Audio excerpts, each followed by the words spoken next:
Right, mumastreets social media matinoswera ndichiona kuti nyaya dziri kufamba sendinadzo nyaya dzakati wandei dzandiri kunge ndinodzingirira handiti so ndichaita ndichiti manye so terera kana wanga usati wasubscribe turn on your notification bell so that every time we upload a video you'll be notified. Also kana uchiona kuti zoni BP yako iri kukwira nechannel inoi wakasununguka ku-unsubscribe kuitira kuti usati uone zvachesa because ndiri kuverenga macomments mamwe vamwe vari kuratidza kubatikana ini apa nechitodya sadza ndiri kumba kwangu kwandinogara iwe uchitotadza kudya sadza shuwa BP kutokwira nekuda kwezvinhu zvemastreets esocial media. Aiwa ndine urombo wakasununguka kunge uri unodii zvako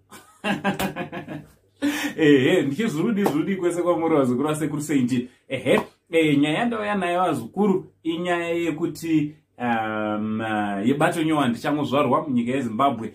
Bato rinonzi iro CCC Citizens Coalition for Change andi bato change chitungamirirwa naNelson Chamisa so vazukuru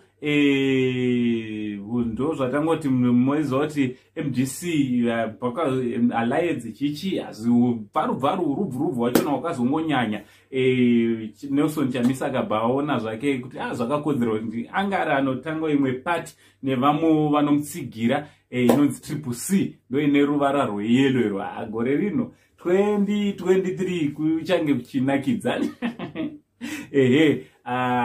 ndofunga muri kuona zvikuitika mumapato umo ameno. Aiwa isine tiripo kukomenta nekukuzivisa zvine zvichiitika tirambidzwa ndite ndo mabasa edu so ameno munoti kudii nebatodzva tichangozvarwa iro change chitungamirirwa naNelson Chamisa. From Uncle Send, the only Zimbabwean uncle, ndochata tikuzivisei musasare pazvine zvichiitika nyaya dzine chizotaurwa mulocation nemakombi munge muri updated.